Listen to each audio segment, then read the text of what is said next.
Hi friends, ಇವತ್ತು ತುಂಬ ರುಚಿಯಾಗಿರೋ ನಾಟಿ ಕೋಳಿ ಚಿಕನ್ ಡ್ರೈ ಹೇಗೆ ಮಾಡೋದು ಅಂತ ತೋರಿಸ್ತಾ ಇದ್ದೀನಿ. ತುಂಬ ಒಳ್ಳೆ ಟೇಸ್ಟ್ ಇದೆ, ತುಂಬ ಈಸಿಯಾಗೂ ಬೇಗ ಮಾಡ್ಕೋಬೋದು, ತುಂಬ ಇಂಗ್ರೀಡಿಯೆಂಟ್ಸು ಖರ್ಚಾಗಲ್ಲ. ಆ ರೀತಿ ಇದೆ ಈ ಚಿಕನ್ ಡ್ರೈ, ತುಂಬ ಟೇಸ್ಟಿಯಾಗಿದೆ.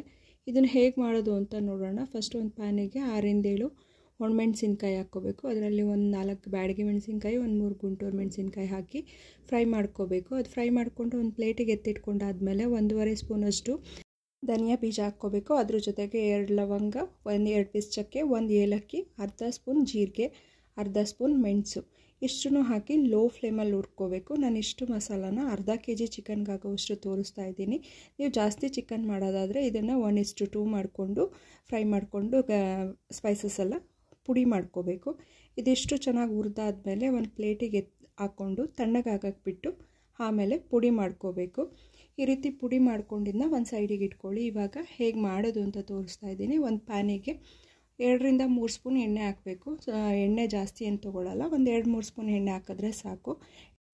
ಎಣ್ಣೆ ಚೆನ್ನಾಗಿ ಬಿಸಿ ಆದಮೇಲೆ ಒಂದು ದಪ್ಪ ಸೈಜ್ದ ಈರುಳ್ಳಿ ಆದರೆ ಒಂದು ಅರ್ಧ ಕಟ್ ಮಾಡಿ ಹಾಕಿ, ಸ್ಮಾಲ್ ಸೈಜ್ ಆದರೆ ಒಂದು ಈರುಳ್ಳಿನ ಕಟ್ ಮಾಡಿ ಹಾಕಿ. ಈರುಳ್ಳಿ ಹಾಕಿದ್ಮೇಲೆ ಈರುಳ್ಳಿ ಸಾಫ್ಟ್ ಆಗೋವರೆಗೂ ಫ್ರೈ ಮಾಡ್ಕೊಳ್ಳಿ. ಈರುಳ್ಳಿ ಸಾಫ್ಟ್ ಆದಮೇಲೆ ಚಿಕನ್ನ ಮೊದಲೇ 2-3 ಸಲ ತೊಳೆದಿಟ್ಟಿದ್ದೆ, ಅದನ್ನು ಇವಾಗ ಹಾಕ್ತಾಯಿದ್ದೀನಿ. ಚಿಕನ್ ಹಾಕಿದ್ಮೇಲೆ ಮಿಕ್ಸ್ ಮಾಡ್ತಾ ಒಂದು 5 ನಿಮಿಷ ಹೀಗೆ ಮಿಕ್ಸ್ ಮಾಡ್ತಾ ಬೇಯಿಸ್ಕೋಬೇಕು. ಸ್ವಲ್ಪ ಬೆಂದಾದಮೇಲೆ ಇದಕ್ಕೆ ರುಚಿಗೆ ತಕ್ಕಷ್ಟು ಉಪ್ಪು ಹಾಕಿ, ಹಾಗೆಯೇ ಅದ್ರ ಜೊತೆಗೆ ಒಂದು 1/4 ಟೀ ಸ್ಪೂನಷ್ಟು ಅರಿಶಿನ ಹಾಕಿ ಸ್ವಲ್ಪ ನೀರು ಹಾಕಿ ಬೇಯಕ್ಕೆ ಬಿಡಬೇಕು. ಇವಾಗ ರುಚಿಗೆ ತಕ್ಕಷ್ಟು ಉಪ್ಪು ಹಾಕ್ತಾಯಿದ್ದೀನಿ. ರುಚಿಗೆ ತಕ್ಕಷ್ಟು ಅಂದರೆ 1 ಸ್ಪೂನು ಸ್ವಲ್ಪ ಹಾಕಿದ್ರೆ ಸಾಕಾಗುತ್ತೆ. ಹಾಗೆ 1/4 ಟೀ ಸ್ಪೂನ್ ಅರಿಶಿನ ಹಾಕ್ತಾಯಿದ್ದೀನಿ. ಅರಿಶಿನ ಮತ್ತು ಉಪ್ಪು ಹಾಕಿ ಒಂದು ಸಲ ಚೆನ್ನಾಗಿ ಮಿಕ್ಸ್ ಮಾಡ್ಕೊಂಡಾದಮೇಲೆ ಇದಕ್ಕೆ ಜಜ್ಜಿರೋ ಅಂಥ ಶುಂಠಿ ಮತ್ತು ಬೆಳ್ಳುಳ್ಳಿ ಹಾಕ್ತಾಯಿದ್ದೀನಿ.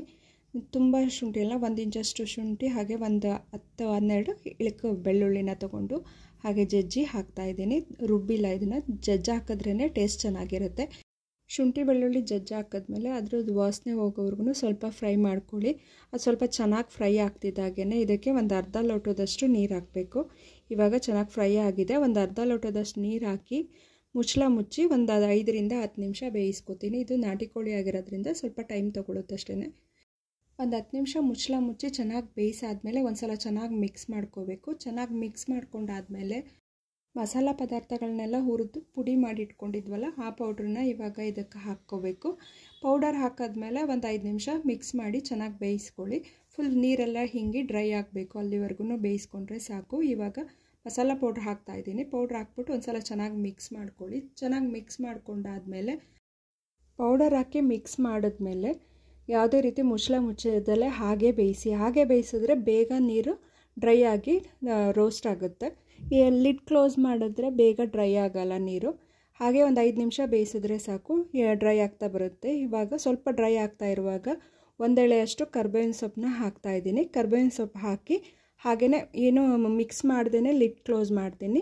ಮುಚ್ಚಳ ಮುಚ್ಚಿ 1 ನಿಮಿಷ ಬೇಯಿಸಾದ್ಮೇಲೆ ಕರ್ಬೇವಿನ ಸೊಪ್ಪು ಹಾಕಿರ್ತೀವಲ್ಲ ಅದನ್ನೆಲ್ಲ ಚೆನ್ನಾಗಿ ಮಿಕ್ಸ್ ಮಾಡ್ಕೋಬೇಕು. ಮಿಕ್ಸ್ ಮಾಡಾದಮೇಲೆ 1 ನಿಮಿಷ ಮತ್ತೆ ಮುಚ್ಚಳ ಮುಚ್ಚಿ ಬೇಯಿಸ್ಕೊಳ್ಳಿ. ಆಮೇಲೆ ಮುಚ್ಚಳ ತೆಗೆದಾದ್ಮೇಲೆ ಅರ್ಧ ಹೋಳು ನಿಂಬೆಹಣ್ಣನ್ನ ಕಟ್ ಮಾಡಿ ಇದಕ್ಕೆ ಹಿಂಡ್ಕೋಬೇಕು. ರಸ ತೆಗೆದು ಹಾಕಿದ್ರೂ ಓಕೆ, ಇಲ್ಲ ಹೀಗೇ ಹಿಂಡಿದ್ರೂ ಸರಿಯೇ.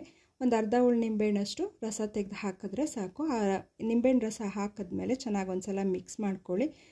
ನಾನು ಒಂದೊಂದು ಪದಾರ್ಥನೇ ಯಾವಾಗ ಹಾಕಬೇಕು ಅಂತ ಕರೆಕ್ಟಾಗಿ ತೋರಿಸಿದ್ದೀನಿ. ಅದೇ ಪ್ರೊಸೀಜರ್ ಫಾಲೋ ಮಾಡಿ, ತುಂಬ ಚೆನ್ನಾಗಿರುತ್ತೆ ಟೇಸ್ಟು. ಒಂದು ಸಲ ಟ್ರೈ ಮಾಡಿ, ಈ ಥರನೇ ಟ್ರೈ ಮಾಡಿ, ತುಂಬ ಇಷ್ಟಪಟ್ಟು ಮಾಡ್ಕೋತೀರಾ, ಅಷ್ಟು ರುಚಿಯಾಗಿರುತ್ತೆ. ಇವಾಗ ಕಟ್ ಮಾಡಿರೋ ಅಂಥ ಕೊತ್ತಂಬರಿ ಸೊಪ್ಪು ಹಾಕಿ ಲಿಡ್ ಕ್ಲೋಸ್ ಮಾಡಿ 1 ನಿಮಿಷ ಬೇಯಿಸ್ಕೊತೀನಿ. ಯಾಕಂದರೆ ಕೊತ್ತಂಬರಿ ಸೊಪ್ಪು ಫ್ಲೇವರ್ ಎಲ್ಲ ಚೆನ್ನಾಗಿ ಬಿಟ್ಕೊಂಡಾದ್ಮೇಲೆ ಒಂದು ಸಲ ಚೆನ್ನಾಗಿ ಮಿಕ್ಸ್ ಮಾಡಿದ್ರೆ ನಾಟಿ ಕೋಳಿ ಚಿಕನ್ ಡ್ರೈ ಪರ್ಫೆಕ್ಟಾಗಿ ರುಚಿಯಾಗಿ ರೆಡಿಯಾಗಿದೆ. ಈಗ ನಾಟಿ ಕೋಳಿ ಚಿಕನ್ ಡ್ರೈ ಒಂದು ಸಲ ಮನೇಲಿ ಟ್ರೈ ಮಾಡಿ ನೋಡಿ. ಹಾಗೆ ಯಾರೆಲ್ಲ ಸಬ್ಸ್ಕ್ರೈಬ್ ಆಗದೆ ವೀಡಿಯೋಸ್ ನೋಡ್ತಿದ್ದೀರಾ, ಪ್ಲೀಸ್ ಸಬ್ಸ್ಕ್ರೈಬ್ ಆಗಿ, ಲೈಕ್ ಮಾಡಿ, ಶೇರ್ ಮಾಡಿ. ಆಲ್ರೆಡಿ ಸಬ್ಸ್ಕ್ರೈಬ್ ಮಾಡಿ ವಾಚ್ ಮಾಡ್ತಾ ಇರೋ ಎಲ್ರಿಗೂ thank you so much. Thank you.